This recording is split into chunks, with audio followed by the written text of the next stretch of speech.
Os 2 jornalistas brasileiros que foram detidos e sofreram ameaças no Egito já retornaram ao Brasil. Corban Costa, repórter da Rádio Nacional, e Gilvan Rocha, cinegrafista da TV Brasil, contaram que foram detidos entre o aeroporto e o hotel e tiveram o equipamento apreendido. Em seguida, foram levados para uma delegacia, onde viram diversos outros jornalistas que tinham sido agredidos. Machucados, foram agredidos, perderam tudo, além do equipamento, as roupas, passaporte, documentos, dinheiro, perderam tudo. Eles acham que, pelo fato de serem brasileiros, escaparam de agressões, como aconteceu com dezenas de outros estrangeiros. Eu acho que com a imprensa europeia a agressão era muito maior. Vocês tiveram sorte? Tivemos muita sorte. A gente até estava comentando no avião que às vezes foi melhor para a gente ter sido preso logo ali no início do que depois, né? Militares egípcios já discutem uma saída honrosa para o presidente Hosni Mubarak, mas os Estados Unidos ainda insistem em preservar seu fiel aliado. O vice-presidente escapa de atentados a tiros e bombas danificam o gasoduto que abastece Israel e Jordânia. As explosões provocaram incêndios em diversos pontos do gasoduto egípcio que corta o deserto do Sinai em direção a Israel e a Jordânia. O fornecimento será interrompido por uma semana. De acordo com a rede de TV americana Fox, o vice-presidente Omar Suleiman escapou de um atentado que deixou 2 de seus seguranças mortos, mas o governo egípcio não confirmou a notícia. O presidente Hosni Mubarak renunciou hoje à chefia do Partido Democrático Nacional em nova tentativa de ganhar tempo diante das pressões para que ele deixe o poder. Militares egípcios, com apoio dos Estados Unidos, já discutem uma saída honrosa para Mubarak. O presidente Barack Obama chegou a pedir hoje que ele ouça a voz do povo e abra o caminho para as mudanças políticas. Enquanto isso, diplomatas americanos atuam nos bastidores para que um governo de transição, chefiado pelo vice-presidente Omar Suleiman, organize novas eleições para setembro, com a participação de todas as forças políticas. No centro de Cairo, pessoas devolvem aos soldados objetos roubados do Museu Egípcio. E perto dali, manifestantes cantam e dançam enquanto esperam as mudanças no governo. Conosco aqui no estúdio do Jornal da Cultura está o cientista político Christian Lobauer. Boa noite, Christian. Boa noite, tudo bom? Christian, a pressão aumenta e o governo americano parece ter poder aí para embaralhar as cartas, mas será possível dizer quem vai ficar com os ases? Em outras palavras, é possível fazer a transição para o governo democrático e ainda assim manter um aliado estratégico no Egito? Eu acho que sim. Existem 2 tipos de transição de regimes autoritários para regimes democráticos, que são as transições por colapso e as transições por negociação. Ao que tudo indica, o caso egípcio é o caso de negociação, mesmo porque não existe uma oposição organizada a ponto de assumir o poder num caso de um colapso, como em outros casos na história recente, tanto na América Latina, leste europeu ou mesmo Espanha. Os americanos fazem parte do jogo, o mundo mudou muito, os americanos têm uma importância realmente grande, mas não é tão grande quanto já foi em outros períodos da história, e acho que tentarão fazer com que o regime siga por uma transição por negociação.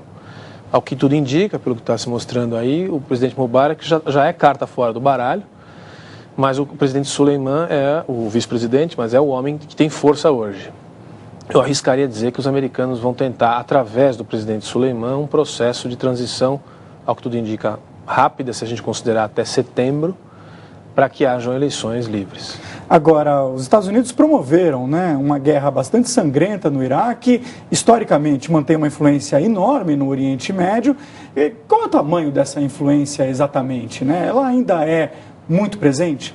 É o que a gente dizia, o mundo está mudando muito. Na última década, a gente assiste uma mudança radical, principalmente nesse quadro do Oriente Médio e da influência americana, também como consequência dos erros cometidos pelos americanos. Você citou 2 casos, o caso do Iraque é o mais, talvez, grosseiro, e o caso do Afeganistão talvez não seja tão grosseiro, mas é um caso de um imbróglio, uma situação onde os americanos não conseguem sair. O custo que isso teve para a sociedade americana é muito alto, e o atual governo é um governo que rechaçou, inclusive foi eleito com bandeiras que se colocaram contra essas 2 intervenções. É um governo novo, o presidente Barack Obama gastou os seus primeiros 2 anos tentando arrumar a casa e agora recebe um problema desse tamanho. Ele certamente não tem mais a abordagem que teve com o Iraque e Afeganistão, vai ter que ter um outro tipo de abordagem. Você acha que ele teme repetir a trajetória de um democrata que o antecedeu, que foi Jimmy Carter, que perdeu justamente o aliado no Irã, que era o Shah Razapalev, ele perdeu para a Revolução Islâmica? É interessante essa comparação. Eu acho que são dois tempos muito diferentes, dois países, tanto Estados Unidos, diferentes, quanto o caso iraniano e o caso egípcio. Eu acho que não. Eu acho que o presidente Obama tem muito mais condição de fazer um bom papel do que o presidente Carter teve. O presidente Carter entrou numa trajetória irreversível, e o caso iraniano era um caso onde havia uma oposição no exílio muito bem organizada, esperando o momento de dar o bote. Não é o caso do Egito. O candidato Baradei, quer dizer, a figura do senhor Baradei, não é uma figura que vislumbrava a oposição egípcia. Ele está se aproveitando de uma situação em que ele é um nome e uma figura muito interessante, até poderia liderar a oposição, mas ele não é um Khomeini, como foi em 79. O Omar Suleiman, o vice-presidente egípcio, seria um aliado estratégico dos Estados Unidos mais importante, principalmente levando-se em consideração que, nesse momento, manter um exército forte talvez seja uma única opção que o governo americano tem? Eu acho que esse é o ponto fundamental. Quer dizer, o Egito é um país laico, é um país que tem uma tradição dentro do mundo muçulmano, vamos colocar assim, liberalismo dentro do mundo muçulmano. Não há uma possibilidade muito grande de se partir para uma teocracia, mas existe a Irmandade Muçulmana, que é um partido antigo, um agrupamento antigo e que tem 20% do jogo. Eu acho que tudo deve girar em torno das Forças Armadas, realmente. Quer dizer, o próprio Mubarak vem das Forças Armadas, o Suleiman é das Forças Armadas. Há uma divisão de posições dentro das Forças Armadas, e eu acho que o que deve prevalecer é uma visão de transição, onde vai isolar essas duas lideranças mais antigas. Christian, muito obrigado pela sua presença aqui no Jornal da Cultura. Obrigado. Rebeldes chechenos divulgam vídeo na internet ameaçando lançar novos atentados contra a Rússia. No vídeo divulgado hoje, o líder dos rebeldes da Chechênia, Doka Umarov, afirma que se a Rússia continuar ignorando as reivindicações de independência dos povos islâmicos do Cáucaso, haverá novos ataques. A Chechênia é apenas um dos territórios russos na região que exigem independência para formar repúblicas islâmicas, já que são povos de maioria muçulmana. Há 2 semanas, um atentado suicida no aeroporto de Moscou provocou a morte de 35 pessoas e ferimentos em 150. Na última reportagem da série sobre o tráfego de caminhões em São Paulo, vamos mostrar que é possível sim manter o abastecimento da cidade sem tumultuar o trânsito com caminhões pesados. A partir de 2008, quando passou a valer o rodízio para os caminhões e, em seguida, a restrição nos horários de circulação dentro da cidade de São Paulo, as transportadoras buscaram estratégias para garantir o abastecimento à metrópole. Esta empresa é um exemplo. Ela criou centros de redistribuição de cargas ao redor da cidade. A sede fica na Vila Guilherme, Zona Norte. Um centro de apoio operacional foi criado na Vila Maria para atender os bairros da Zona Leste. 2 outros pontos funcionam no município de Barueri, vizinho à capital. Eles recebem as carretas que chegam do interior e do sul do país, além de abastecer os caminhões que fazem entregas usando o rodoanel, sem entrar na cidade.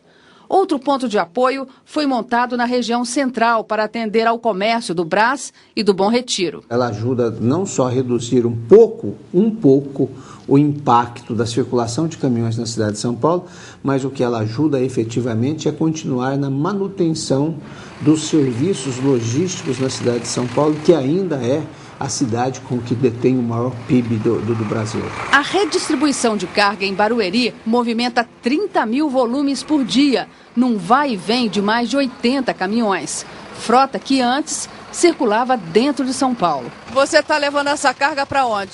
Cotia, passa pelo rodoanel. Eu coleto aqui na filial de Barueri e tem que levar para o sul, que seria Florianópolis, Porto Alegre, Curitiba. Esta carreta, por exemplo, que tem capacidade para transportar até 18 toneladas de carga, acabou de chegar de Sorocaba, interior de São Paulo. E ela nem vai circular com essa mercadoria dentro da cidade de São Paulo. Aqui no Centro de Apoio e Distribuição de Barueri, que fica a 8 quilômetros da capital paulista, toda a carga é colocada na esteira e depois ela é distribuída para os VUCs, os veículos pequenos, veículos urbanos de carga. Eu vou para Lapa. Precisamos usar esse veículo porque não podemos circular com um carro maior. Uma outra opção são estas caminhonetes, ainda menores, com altura máxima de 3,5 metros, que não sofrem nenhuma restrição para circular. O dono da empresa já encaminhou ao poder público uma sugestão que pode melhorar ainda mais o trânsito na cidade. Estabelecimentos com mais de 10 mil metros quadrados obrigatoriamente deveriam serem abastecidos durante a noite, porque são exatamente os estabelecimentos que têm mais musculatura econômica e que poderiam dotar os seus estabelecimentos de infraestrutura necessária para poderem fazer o recebimento noturno. A seguir, a maior promessa do futebol brasileiro faz aniversário hoje. E a revolta da Fiel. Torcedores atacam ônibus do Corinthians com paus e pedras.